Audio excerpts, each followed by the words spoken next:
kalau tidak ada kesadaran bahwa laki-laki tuh boleh mengerjakan pekerjaan-pekerjaan mengasuh anak, nggak membuat laki-laki itu jadi turun derajatnya gitu kan.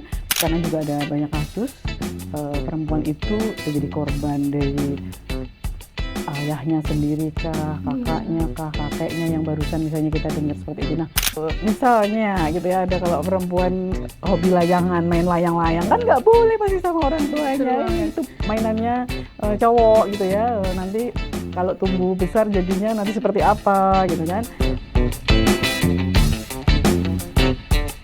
Ibu kita Kartini, putri sejati, putri Indonesia, harum namanya. Hai Visiptarians, kembali lagi di Ngusik Ngerumpi Visip Asik. Wah, luar biasa sekali ya. Tema hari ini sangat spesial nih teman-teman. Bertepatan dengan tanggal 21 April yaitu Hari Kartini, Hari Perempuan se-Indonesia nih. Tentunya aku nggak sendiri nih teman-teman. Aku juga ditemenin sama salah satu perempuan yang luar biasa hebatnya sekali, seorang pendidik, seorang ibu dan juga seorang perempuan nih tentunya Bu Anis Farida. Bisa saya hai dulu ke teman-teman Bu, selamat datang di podcast Visip. Halo semuanya, senang sekali bisa hadir di podcast kali ini dalam rangka memperingati Hari Kartini. Bagaimanapun perempuan Indonesia harus hebat. Wah, luar biasa sekali Bu. Ngomongin soal Kartini ini luar biasa ya Bu ya, perjuangannya mulai dari tahun 1903 itu kan nggak kebayang tuh gimana pendidikan saat itu, morat-maritnya tuh kayak gimana, terus guncangannya tuh kayak gimana. Nah, kalau menurut Bu Anis sendiri, kondisi perempuan Indonesia saat ini tuh kayak gimana Bu? Aman atau sedang nggak aman nih? Baik, makasih. Tergantung ya kita mau melihatnya dari perspektif yang mana. Kalau kita melihat misalnya terkait dengan kepemimpinan perempuan, baik perempuan di level eksekutif, kepala daerah misalnya, bagus ada peningkatan dari tahun sebelumnya. Dan kalau kita lihat di perempuan yang berkiprah sebagai anggota legislatif khususnya di DPR RI pada pemilu 2024 ini juga mencapai yang tertinggi yaitu sebanyak 127 anggota legislatif perempuan. Jadi kalau di presentasi besarnya 22,1% lah.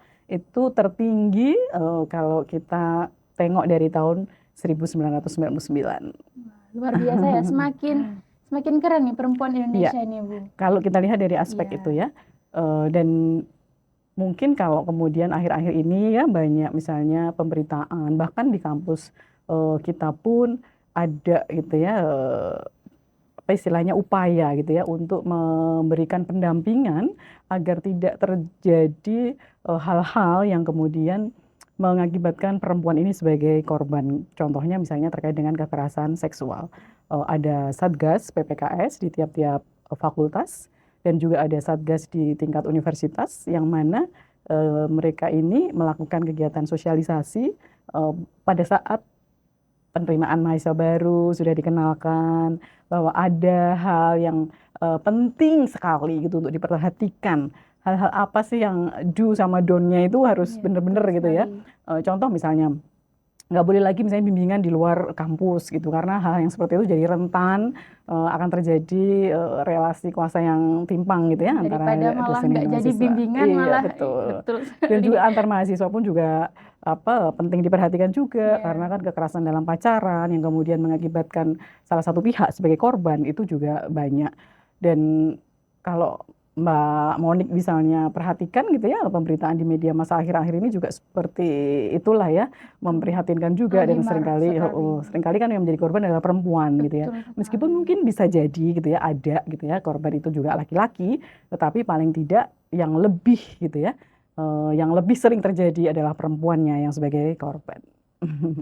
Nah, kalau dilihat kan sekarang kan emang lagi banyak banget ya Bu ya berita, mulai dari profesi apapun itu pasti ada aja gitu. Nah, ini tuh kasus pelecehan seksual kayak gini tuh merupakan salah satu emang kasusnya yang emang semakin meningkat atau kesadaran masyarakatnya semakin berkurang gitu, Bu? Justru sebenarnya ada kesadaran gitu ya yang meningkat pada masyarakat sehingga apa yang dulu misalnya dianggap sebagai sesuatu yang biasa, justru kemudian menyadari bahwa itu merupakan bagian dari kekerasan seksual juga. Contoh yang sederhana adalah catcalling gitu ya. Oh iya, betul sekali. Sweet cantik Itu sering kayak gitu banget, ya. Bu, itu. Nah, Di jalan mau beli makan, itu perempuan-perempuan tuh pasti kan relate. Bener nggak, teman-teman? Siapa nih yang Iya. korban catcalling di sini? Iya. Kan kita merasa kadang-kadang biasa saja kan yang seperti itu karena kesehariannya seperti itu, atau bahkan mungkin di grup WhatsApp pun gitu ya ada gambar-gambar yang sebenarnya itu merendahkan harkat dan martabat perempuan, tapi seringkali ya pembiaran biasa gitu. karena biasa tadi. Nah, sekarang ini dengan adanya media sosial banyak hal kecil yang kemudian ketika terekspos dan viral, nah itu yang kemudian masyarakat secara luas yang membutuhkan adanya penegakan terhadap hal tersebut. Jadi adanya kesadaran yang luar biasa lah dari masyarakat yang kemudian kita membutuhkan untuk mengantisipasi juga bahwa kita semua selalu berpotensi salah, maka kita harus saling mengingatkan, saling untuk mendukung gitu kan. Terutama janganlah kita misalnya menyalahkan korban karena udah jadi korban kemudian disalah-salahin. Betul sekali, Nah, itu teman-teman, kan. kasihan gitu. Nah, Gitu. kalau sekarang kan emang lagi maraknya gitu kan, Bu. Perempuan tuh emang jadi perempuan tuh agak berat gitu ya, Bu ya, kalau boleh jujur dari saya sebagai seorang perempuan gitu.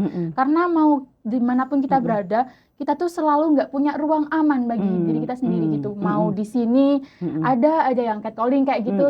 Sesimpel catcalling itu pun kadang kan bukan berarti kayak kita tuh, wah aku cantik nih, bukan, tapi kita kayak ngerasa nggak nyaman gitu. Nah, belum lagi perempuan-perempuan tuh juga menghadapi yang namanya diskriminasi gitu.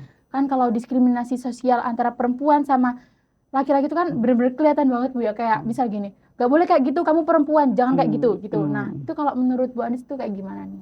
Bener sekali ya, kita memang sejak kecil pun dididik dengan cara berbeda gitu kan, bahwa apa mainan yang boleh untuk anak perempuan, mainan yang nggak boleh juga Ternyata gitu kita ya. sudah terdoktrin sejak dini ya, Bu ya. Betul, sejak kecil sudah. Misalnya gitu ya, ada kalau perempuan hobi layangan, main layang-layang kan nggak boleh pasti sama orang tuanya. Itu mainannya cowok gitu ya. Nanti kalau tumbuh besar jadinya nanti seperti apa gitu kan. Atau misalnya main sepak bola gitu ya.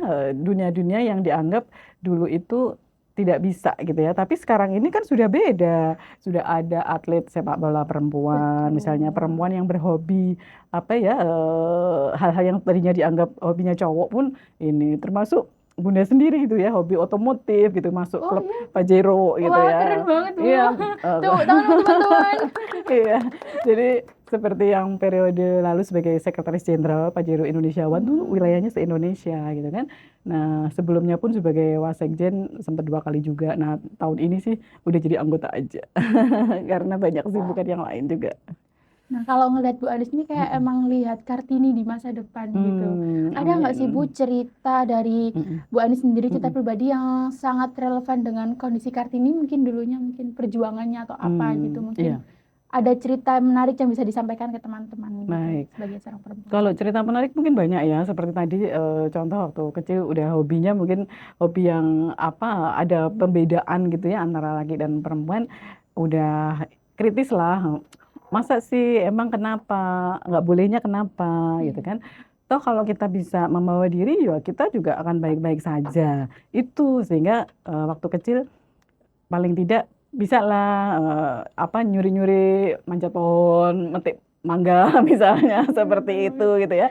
Nah, apa istilahnya dari diri kita ketika kita itu memang merasa bahwa antara laki-laki dan perempuan itu diciptakan Allah itu sebenarnya dengan tugas masing-masing. Tetapi hal yang benar-benar mendasar yang membedakan laki-laki dan perempuan sebenarnya adalah ketika seorang perempuan ini mendapat amanah untuk hamil, untuk menyusui, itu kan memang sesuatu yang nggak terwakilkan lah ya. Tetapi kalau kemudian di rumah misalnya bapak juga bantuin di dapur misalnya, itu kan hal yang sangat wajar gitu ketika ibunya misalnya lagi sibuk bikin paper gitu ya, karena dosen gitu ya misalnya. Nah, ini bagian gitu ya, dan tentu ini juga butuh dalam tanda petik negosiasi yang tiada akhir gitu ya. Kenapa? Karena kan kita berhadapan dengan nilai-nilai yang ada di masyarakat. Masyarakat itu punya standar seperti apa misalnya menjadi perempuan yang baik atau menjadi laki-laki yang baik, dan ini merupakan konstruksi gender tadi. Nah, senyampang hal-hal yang memang bisa dilakukan dan itu tidak melanggar syariat agama, ya oke-oke aja sih Betul gitu kan. ya. Kenapa kemudian mesti kita Membedakan antara nah, perempuan dan laki-laki betul. gitu. Jadi misalnya taruhlah keluar malam. Kalau keluar malam itu misalnya jelas untuk apa, ya nggak masalah. Iya. Tidak ada perlu di stigma bahwa itu perempuan malam. Kenapa sih Iya, sedih yang banget seperti Bu kalau itu? jadi perempuan Nah, kayak pulang jam 9 pun sama tetangga udah, mereka bener iya, gitu. makanya itu kan itu bergantung kemudian pada nilai juga yang berkembang di Iya, masyarakat. Ketika betul. semakin ada kesadaran dari masyarakat bahwa perempuan ternyata juga mengemban amanah juga. Contoh misalnya yang menjadi perawat, tugas malam gitu ya, ataupun dokter gitu ya, ataupun yang lagi studi gitu kan, yang kemudian harus ke perpustakaan ya saya malam. Asal kita memang menjaga diri dan kita melakukan hal-hal yang baik, saya kira pun akan terjaga, iya nggak? Iya, sepakat Bu. Iya. Nah, kan Kartini tuh menggunakan pendidikan Mm-mm, untuk mm-mm, mengubah dunia Bu mm-mm, ya. mm-mm. Nah, pertanyaan saya kepada Bu Anis tuh bagaimana sistem Indonesia ini me- menjalankan kesetaraan gender dengan benar gitu loh Bu. Apakah sistem Indonesia ini sistem pendidikannya udah benar gitu dalam mengatasi konteks kesetaraan gender ataupun kayak ya misal studi kasus seperti pelecehan seksual seperti ini tuh. Iya, baik. Sebenarnya sih cukup bagus ya kalau dari sistem ya. Undang-undang juga tidak membedakan gitu ya. Konstitusi kita pun sebenarnya menjamin ya Iya. kesamaan itu. Cuman justru sebenarnya yang menjadi masalah adalah nilai-nilai atau budaya di masyarakat yang misalnya Oh iya. membedakan bahwa anak perempuan nggak perlu sekolah tinggi-tinggi, toh nanti misalnya hanya Balik lagi ke oh, dapur ke gitu ya dapur. Nah, ampun. Itu statement paling gitu Bu. nah, ini kan apa istilahnya hal yang semacam ini yang sebenarnya yang kemudian memang harus kita kikis ya bahwa Iya. perempuan dan laki-laki itu punya hak yang sama untuk menempuh pendidikan. Tidak kemudian kan nanti yang cari nafkah laki-laki, jadi perempuannya nggak perlu sekolah. Kayaknya itu udah Udah ini ya bukan harus masanya ditinggalin ya, lah. udah bukan masanya gitu. Jadi perempuan pun juga berhak gitu ya mendapatkan pendidikan yang tinggi, setinggi-tingginya semampu dia. Dan persoalan misalnya pembiayaan pun sekarang juga banyak macam ya, beasiswa Iya. gitu kan. Dan justru ada banyak beasiswa yang misalnya lebih memprioritaskan pada perempuan gitu kan, karena untuk affirmative action tadi gitu kan, supaya perempuan-perempuan ini juga punya ruang yang sama nantinya. Kalau kita lihat kita kan masih terus berjuang nih ya, 30% pemenuhan kuota perempuan pun kemarin masih ada problem gitu ya. Nah, pencapaiannya apalagi tadi yang saya bilang 22,1% anggota legislatif itu ada yang tertinggi untuk sekarang. Nah, harapannya next itu kan sampai bisa 40% atau 50% gitu kan. Jadi memang menjadi tanggung jawab kita bersama. Tidak seperti misalnya perempuan cuma pajangan, cuma buat menarik massa misalnya gitu kan. Sayang sekali kan kalau seperti itu. Makanya kita sebagai perempuan tentu harus meningkatkan kualitas diri kita dengan mengejar, menuntut ilmu dengan serius, sehingga kita itu ketika menempati sebuah posisi memang kita berkualifikasi untuk itu. Kita memang mampu. Karena mengambil keputusan kalau tidak biasa menjadi hal yang sangat sulit. Seringkali dianggap perempuan tuh hanya main perasaan gitu Betul. kan, tidak Padahal menggunakan logika. kalau Padahal nggak iya juga nggak gitu juga kan. banyak juga kok perempuan-perempuan yang punya pemikiran yang Mm-mm. sangat luar biasa gitu. Iya, Contohnya Bu Anis ini. ya terima kasih. Terus belajarlah. Nah, kalau Mm-mm. misal tuh saya tuh pernah Bu Mm-mm. ngobrol sama teman saya Mm-mm. nih. Mereka tuh Mm-mm. bilang kayak gini, gembor-gembor kesetaraan gender, Uh-uh. nggak ada yang namanya kesetaraan gender, adanya tuh Uh-uh. keadilan gender. Nah, Uh-uh. itu mungkin Bu Anis bisa memaparkan Oke, sedikit itu. iya, ini pertanyaan yang filosofis ya Iya, sebenarnya ya, antara kesetaraan dan kemudian juga keadilan. Itu kan keadilan beda gitu ya. tipis gitu ya, Bu ya. Iya, memang kita kan seringkali hal ini menjadi satu paket gitu ya, kesetaraan dan keadilan gender gitu ya, tidak dipisah-pisah gitu kan. Karena seringkali orang ketika berhadapan dengan kata kesetaraan tuh kan asumsinya kesamaan gitu Iya, ya. Sementara kalau keadilan kita bisa mengacu berbagai pendapat, apakah keadilan yang kemudian distributif kah atau yang kemudian keadilan yang asosiatif atau keadilan seperti apa gitu kan. Nah, dalam hal ini memang kadang-kadang kalau kita memisahkan itu kan menjadi kurang tepat lah ya menurut saya. Jadi makanya kesetaraan dan keadilan gender itu adalah satu paket. bahwa yang setara itu tidak berarti harus sama gitu kan. Sementara adil itu memang ada ukurannya gitu ya. Yang mana kemudian ini urusan apa yang tidak bisa dikalkulasi secara matematis gitu kan. Iya. Apa yang dianggap adil dan tidak adil itu tadi. Dan menjadi satu memang satu problem juga gitu ya. Karena rasa keadilan itu nanti juga akan berkembang sesuai dengan pengetahuan dan pengalaman seseorang. Wah, keren sekali. Nah, kalau gitu Bu, misal kalau di Indonesia itu kan ada ya kayak di TikTok itu kan rame banget Bu, kayak pacaran gitu. Misal pacaran sampai pergaulan bebas sampai ya gitu Bu ya. Nah, Iya. itu biasanya tuh kan yang disalahin juga ceweknya. Terus yang paling rugi juga yang perempuan gitu. Mungkin Bu Anis ada pesan ke teman-teman baik itu perempuan dan laki-laki biar ya mengantisipasi gitu loh Bu, biar nggak terlalu bebas gitu. Baik, memang saat ini tuh agak-agak sulit gitu ya kalau Iya, kita hanya karena itu bilang sudah dinormalisasikan oleh betul semua. medsos dan Betul lain-lain sekali. gitu Kadang tuh kan. kalau ada konten-konten yang kayak perempuan sama laki-laki gitu, mereka tuh bukan malah kayak yang ngingatin atau apa, tuh malah mereka tuh support gitu Bu. Jadi kan kalau misal Iya. sampai kebobolan kan ya nanti yang disalahin perempuan lagi gitu. Iya. Ngapain mau gitu. Iya, ya ini kan yang namanya hubungan tuh kan ada aksi, ada reaksi ya nggak bisa lah sepihak aja gitu yang Betul. kemudian perempuan menjadi pihak yang bersalah gitu kan karena kedua belah pihak sekali lagi. Nah tentu adalah pesan ya kita sebagai insan yang beragama satu benteng pertama tentunya adalah agama. Dalam agama kita mengajarkan nggak boleh lah deket-deket sama zina aja nggak boleh apalagi yang kemudian sampai melakukan. Cuman terkadang kan pesan ini menjadi tidak mempan ketika nilai-nilai keberagaman itu sendiri juga semakin luntur gitu kan. Nah mungkin satu hal lagi yaitu bahwa risiko misalnya terkait dengan penyakit menular seksual itu kan juga menjadi sangat penting apalagi sampai risiko sampai hamil yang tidak diinginkan kecuali ini ya apa istilahnya menyadari betul bahwa risiko-risiko itu nanti akan saya tanggung dengan bertanggung jawab. Tapi kan nggak ada ceritanya orang melakukan kesalahan atau akan berbuat salah itu menyadari betul apa yang akan terjadi. Yang sering adalah aduh khilaf, aduh kebablasan, aduh saya nggak sadar, saya nggak ada kok niat seperti itu. Itu yang muncul. Nah, maka dari itu ya menjaga pergaulan itu menjadi sangat penting. Kita memang apalagi kita Universitas Islam lah yang kemudian mahasiswanya itu juga menjadi teladan lah nantinya harapannya di masyarakat sehingga kita mencoba menerapkan nilai-nilai tadi itu sebagai benteng kita agar dalam bergaul kita tidak sampai salah jalur. Karena yang namanya penyesalan kan di belakang gitu kan. Tidak seperti yang kemudian kita bisa mengkalkulasi kayak bisnis di awal sudah dikalkulasi pun kadang-kadang juga masih ini nggak sesuai dengan harapan begitu. Nah dengerin teman-teman, jadi kalau misal berteman bergaul itu boleh tapi harus ada batasannya. Sama jadikan agama sebagai pemegang utama kita gitu. Jadi pedoman biar nggak salah jalan. Dari obrolan kita tadi mungkin teman-teman ada yang mau disampaikan mungkin dari sisi cowoknya mungkin ya. Saya Bu, Silahkan. ingin nanya, tadi kan Bu Anis juga mengatakan kalau dalam sistem pendidikan di Indonesia ini sudah cukup bagus menerapkan konsep-konsep kesetaraan gender.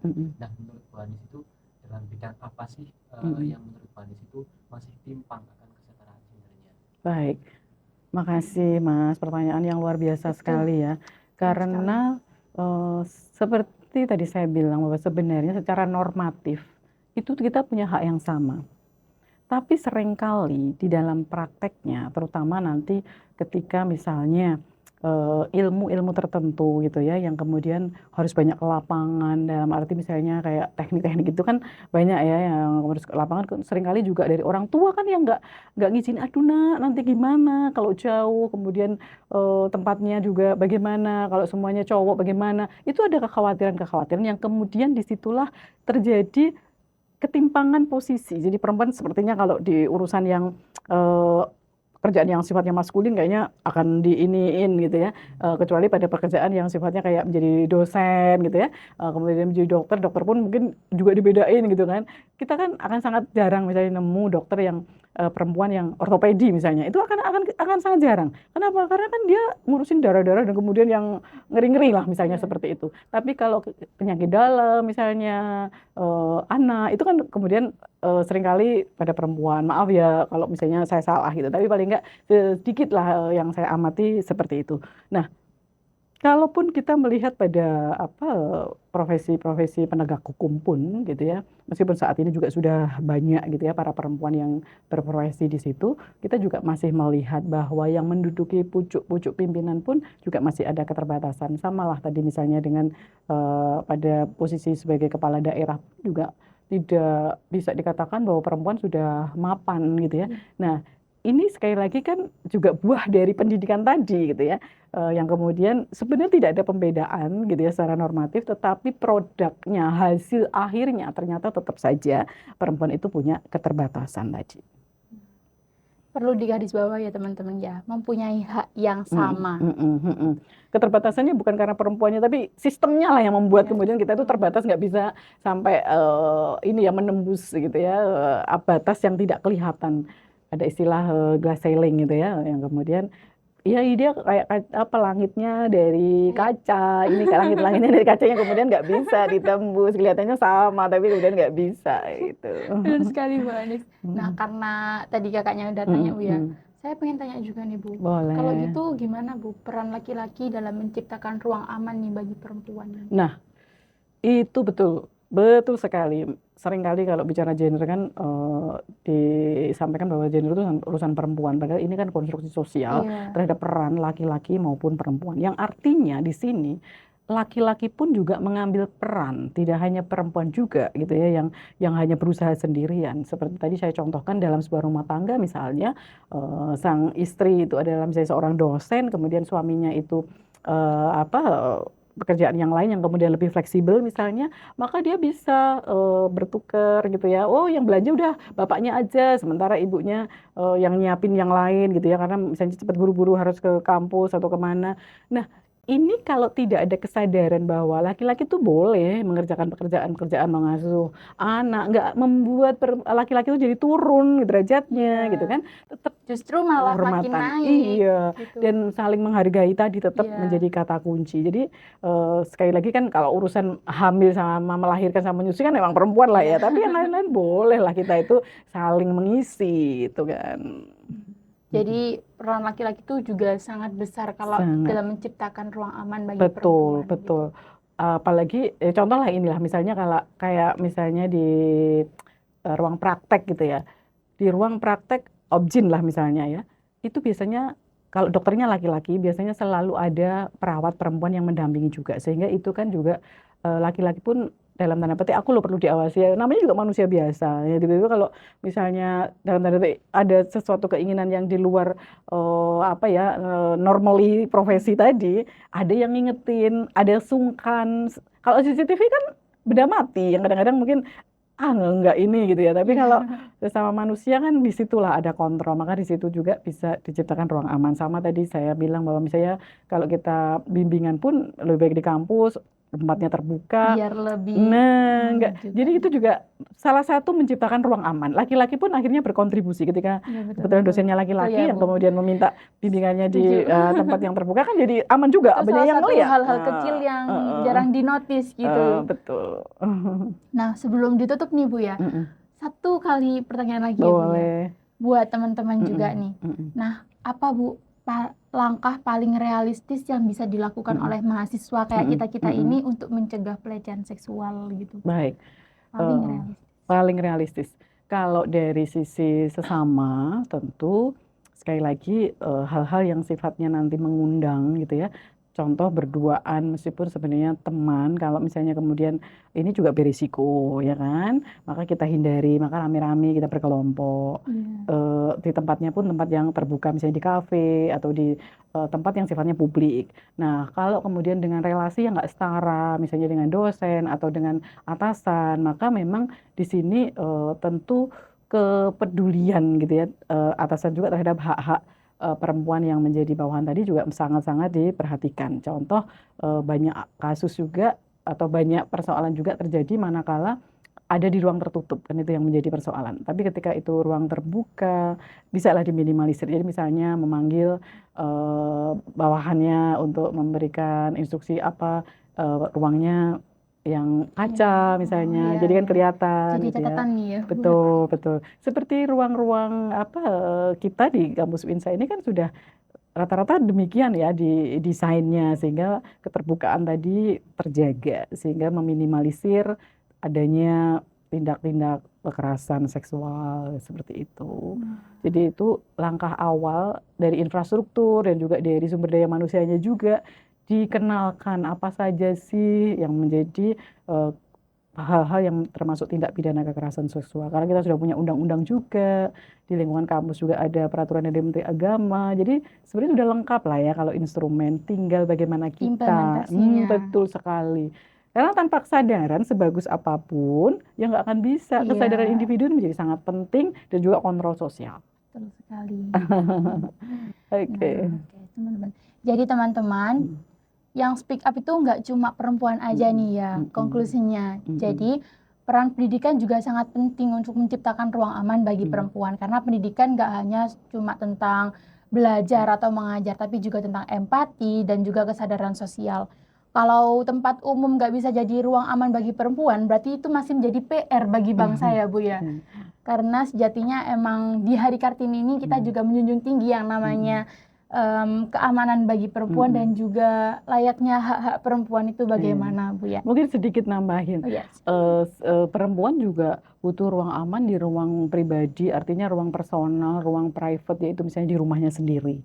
Karena juga ada banyak kasus perempuan itu menjadi korban dari ayahnya sendiri kah, kakaknya kah, kakeknya yang barusan misalnya kita dengar seperti itu. Nah, kalau dalam ruang yang seharusnya aman itu bermasalah, itu tentu PR yang luar biasa. Ya kan? Ya setuju.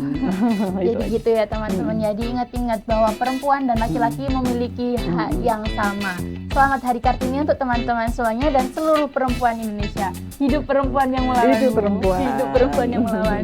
Terima kasih. Wassalamualaikum warahmatullahi wabarakatuh. Dadah. See you Ciptarians.